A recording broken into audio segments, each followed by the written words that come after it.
Baiklah, Assalamualaikum warahmatullahi wabarakatuh. Nama saya Muhammad Niko Baihaqi dengan NPM 22150611344. Saya dari kelas PSTIB. Di sini saya akan mengerjakan tugas pengganti untuk UTS mata kuliah Tata Kelola Teknologi Informasi.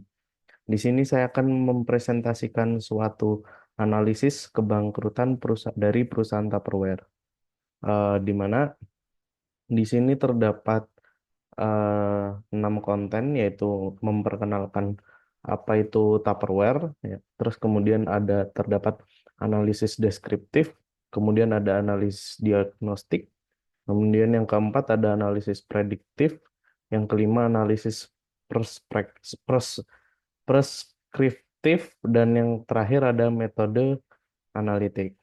Jadi di sini yang pertama saya akan menjelaskan dulu apa itu Tupperware. Jadi, Tupperware adalah sebuah merek global yang terkenal dengan produk wadah penyimpanan plastik berkualitas tinggi dan inovatif. Sejak didirikan pada tahun 1946, Tupperware, Tupperware telah menjadi pelopor dalam menyediakan solusi penyimpanan makanan yang aman, tahan lama, dan ramah lingkungan. Dengan fokus pada desain fungsional dan inovasi, Tupperware terus berinovasi untuk membantu rumah tangga di seluruh dunia mengurangi limbah makanan dan menjadi kesegaran bahan makanan lebih lama. Komitmen kami terhadap kualitas dan berkelanjutan menjadikan Tupperware pilihan terpercaya bagi jutaan keluarga lebih di 100 negara. Jadi terdapat sejarah singkat saja. Jadi Tupperware ini adalah sebuah produk wadah makanan yang dengan plastik berkualitas tinggi, didirikan oleh Earl Tupper, di mana Tupper itu nama pembuatnya, ini dibuat 1946 di Amerika. Jadi saat itu Tupperware memimpin pasar penyimpanan makanan plastik selama beberapa dekade. Kemudian puncak kejayaan Tupperware di sini populer pada tahun 1960 sampai 1980, produk Tupperware sangat populer di seluruh dunia. Kemudian mereka menggunakan model penjualan langsung, di mana metode ini melakukan penjualan inovatif yang membantu perusahaan menjangkau konsumen langsung. Jadi ciri-ciri untuk produknya itu sendiri yaitu produknya berkualitas tinggi, tahan lama, dan inovatif dengan desain kedap udara. Itu menjadi alasan kenapa banyak peminatnya, karena membuat makanan menjadi lebih tahan lama karena kedap udara. Kemudian yang kedua, di sini ada analisis deskriptif. Analisis deskriptif yaitu sebuah metode analisis data yang bertujuan untuk menggambarkan atau meringkas karakteristik dari sekumpulan data tanpa menarik kesimpulan atau membuat prediksi. Jadi di sini kita hanya meringkas dari sekumpulan data tanpa diambil kesimpulan apapun atau membuat sebuah prediksi atau kira-kira gitu. Jadi tujuannya itu untuk memberikan gambaran yang jelas tentang data yang ada, seperti pola yang sudah tersedia atau tren dan distribusi. Ini melibatkan penggunaan statistik dasar seperti rata-rata atau mean, median, mode, standar deviasi, serta distribusi frekuensi untuk membantu memahami bagaimana data terdistribusi dan bervariasi. Analisis deskriptif digunakan sebagai langkah awal dalam eksplorasi data untuk mendapatkan wawasan umum sebelum melakukan analisis lebih lanjut. Kemudian eh, selanjutnya ada analisis deskriptif pada Tupperware, yaitu kebangkrutan Tupperware dapat dianalisis dari berbagai faktor yang mempengaruhi penurunan kerja bisnisnya.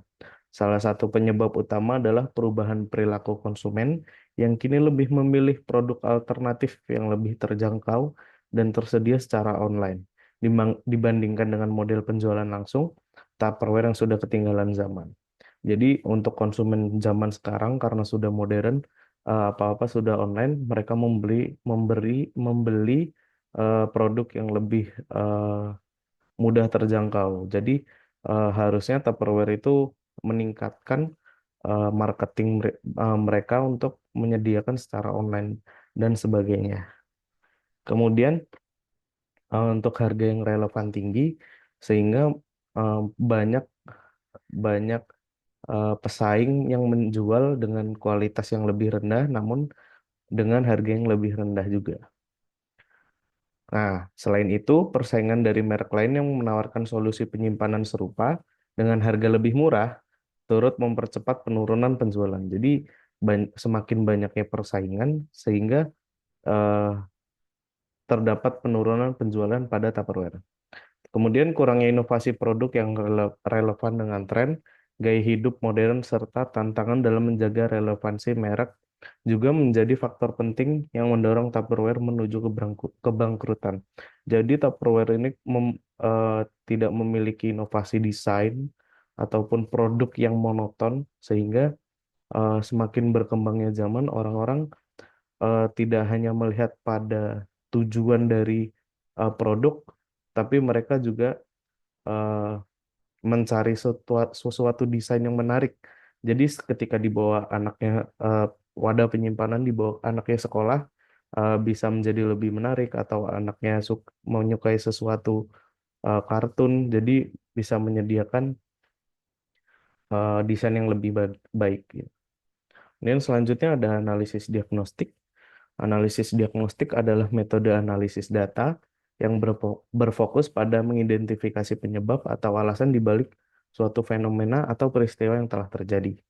Setelah data dianalisis secara deskriptif untuk memahami apa yang terjadi, kemudian analisis diagnostik melangkah lebih jauh dengan mencoba menjawab mengapa hal itu terjadi. Tujuan utamanya adalah menemukan pola, hubungan sebab akibat, dan faktor-faktor yang mempengaruhi hasil tertentu. Teknik yang umum digunakan dalam analisis diagnostik mencakup korelasi, analisis regresi, dan teknik drill down untuk mengeksplorasi data lebih mendalam. Analisis ini membantu organisasi atau peneliti mengidentifikasikan akar masalah atau peluang untuk peningkatan di masa depan. Jadi, analisis diagnostik ini bisa untuk mencegah atau eh, memaparkan kenapa hal itu bisa terjadi, misal kebangkrutan. Kenapa Tupperware dapat mengalami kebangkrutan? Jadi itu guna dari analisis diagnostik. Kemudian di sini terdapat analisis diagnostik Tupperware, di mana analisis diagnostik terhadap kebangkrutan Tupperware bertujuan untuk mengidentifikasikan faktor-faktor mendalam yang menyebabkan perusahaan mengalami krisis keuangan hingga menuju kebangkrutan. Beberapa penyebab utama yang dapat diidentifikasi meliputi yang pertama ada model bisnis yang usang, seperti yang tadi, model bisnisnya masih melalui secara offline atau ditawarkan ke konsumen secara langsung. Seharusnya model bisnisnya mulai mengikuti perkembangan zaman modern di mana menggunakan teknologi. Kemudian yang kedua terdapat kurangnya inovasi produk. Di sini kurangnya inovasi produk itu dengan desain desain produknya yang itu saja atau mungkin bisa membuat sesuatu produk yang baru. Tuh. Kemudian yang ketiga ada persaingan yang meningkat. Persaingan yang meningkat terjadi karena banyak kompetitor-kompetitor yang memiliki model bisnis yang lebih baru dan memiliki produk yang lebih inovatif, walaupun kualitasnya tidak sebagus Tupperware, tapi mereka menyediakan harga-harga yang lebih murah gitu. Kemudian manajemen dan keuangan yang tidak efisien.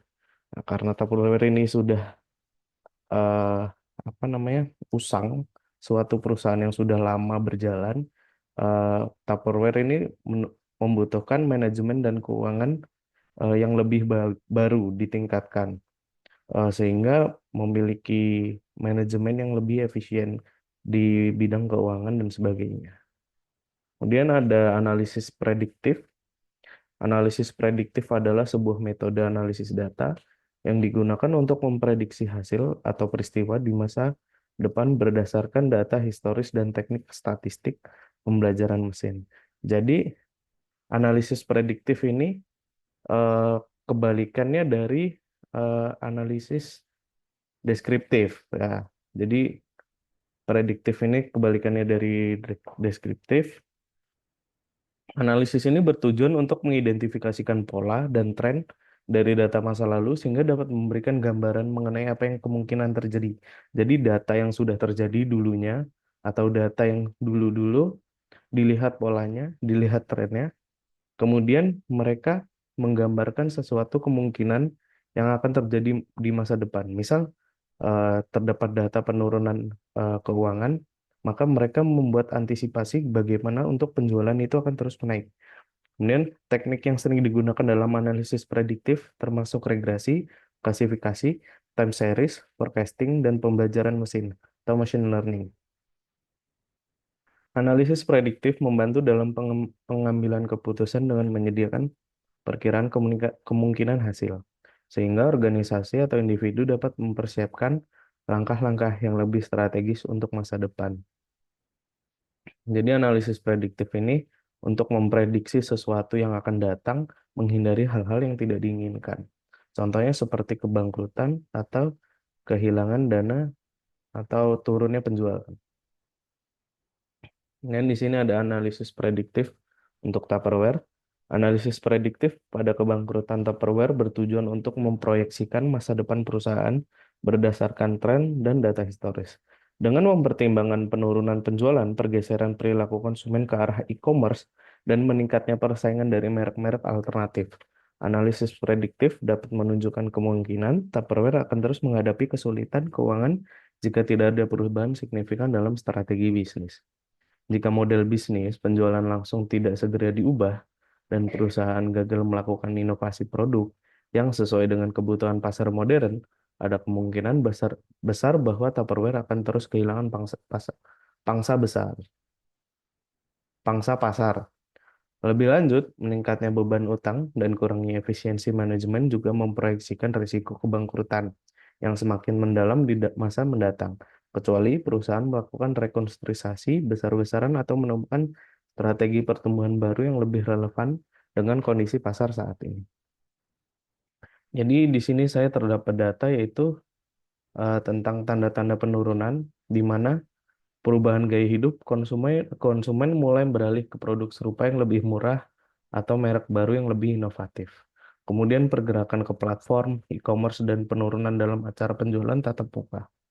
Kompetisi pasar, munculnya banyak pesaing di industri penyimpanan makanan, produktif alternatif dengan harga lebih rendah di pasaran. Kemudian ada faktor-faktor penyebab kebangkrutan. Yang pertama itu ada perubahan tren konsumen. Kebiasaan belanja online itu sangat eh, sangat fantastis di zaman sekarang. Jadi Tupperware ini terlambat beradaptasi untuk mendapatkan pasar online. Kemudian penurunan minat pada acara penjualan tatap muka tradisional karena adanya pasar online tersebut. Munculnya kompetisi yang ketat karena zaman sekarang banyak sekali eh, produk-produk yang serupa seperti Tupperware yang menyajikan lebih menarik dari Tupperware itu sendiri. Masalah keuangan, kemudian penurunan penjualan secara signifikan dalam beberapa tahun terakhir menyebabkan kesulitan membayar utang dan biaya operasional. Banyak banyak pekerja yang di PHK atau dipecat dan tidak mendapatkan gaji. Kemudian terdapat dampak kebangkrutan Tupperware. Bagi konsumen, penghentian produksi dan distribusi produk Tupperware eh, banyak sehingga banyak pelanggan tetap yang kecewa akan kebangkrutan Tupperware tersebut. Kemudian penurunan kepercayaan konsumen pada produk-produk yang dijual langsung oleh Tupperware. Kemudian tadi yang sudah saya sebutkan, karyawan PHK besar-besaran dan pengurangan tenaga kerja di berbagai negara. Oh ya, dan Tupperware ini menggunakan eh, apa namanya pemasaran seperti agen atau distributor independen. Nah, jadi mereka kebangkrutan Tupperware berdampak kepada sistem penjualan Tupperware yang di mana agen dan distributor ini mengalami kerugian. Terus terhadap industri menggambarkan pergeseran besar dalam pasar barang rumah tangga. Kemudian mendorong perusahaan lain untuk lebih adaptif terhadap tren digital dan e-commerce. Kita lanjut dulu. Di sini ada analisis preskriptif, di mana analisis preskriptif adalah metode analisis data yang tidak hanya memprediksi apa yang akan terjadi, seperti dalam analisis prediktif, tetapi juga memberikan rekomendasi atau saran tindakan terbaik yang harus diambil untuk mencapai hasil yang diinginkan atau menghindari resiko. Analisis preskriptif menggunakan data historis, algoritma, pembelajaran mesin, simulasi, dan teknik optimasi untuk menyarankan solusi optimal atau serangkaian langkah yang dapat diambil berdasarkan skenario tertentu. Tujuannya adalah untuk membantu pengambilan keputusan yang lebih tepat dan strategis. Dengan mempertimbangkan berbagai kemungkinan hasil dan konsekuensinya, analisis ini banyak digunakan dalam bidang manajemen risiko, operasi bisnis, dan pengelolaan rantai makanan, pasokan.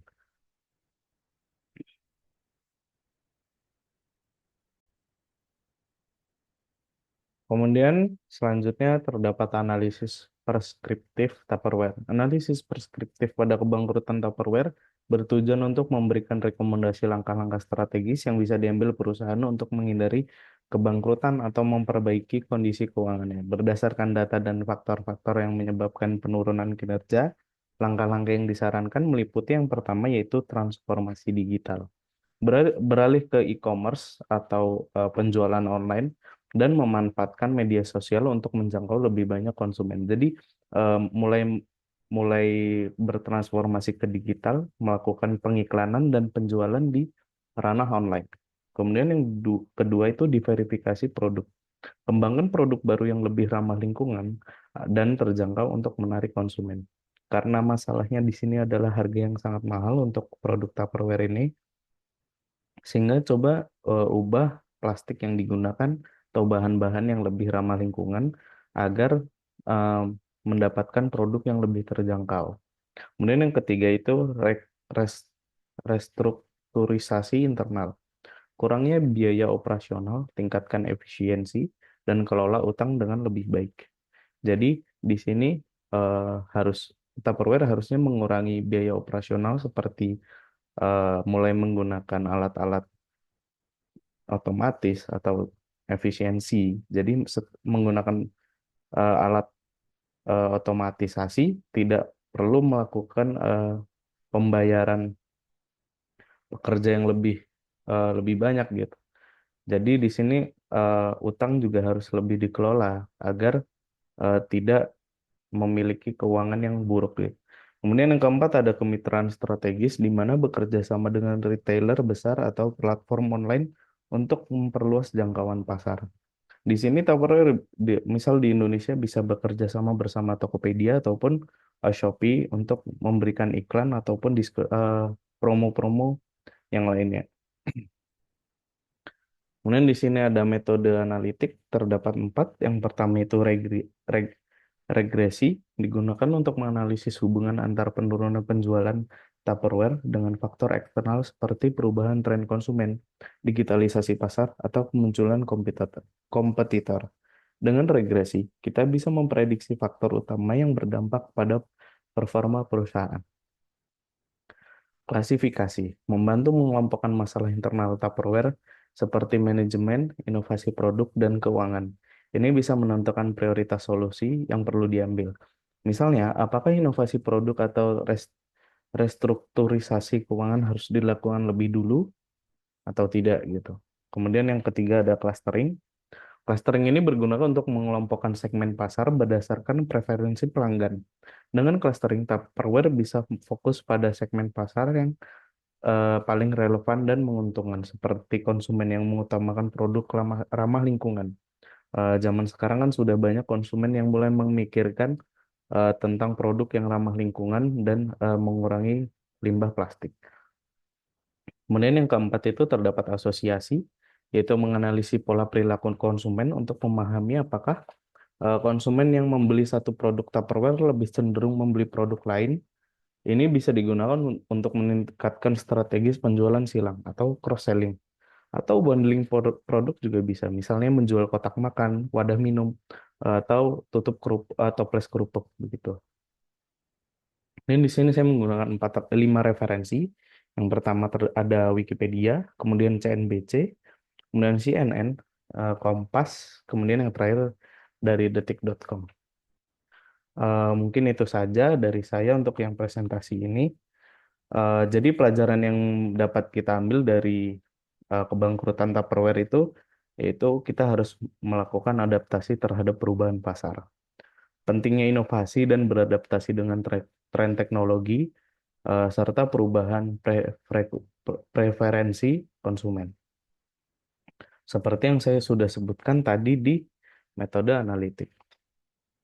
Kemudian strategi penjualan yang fleksibel itu juga dibutuhkan, seperti penjualan online maupun offline.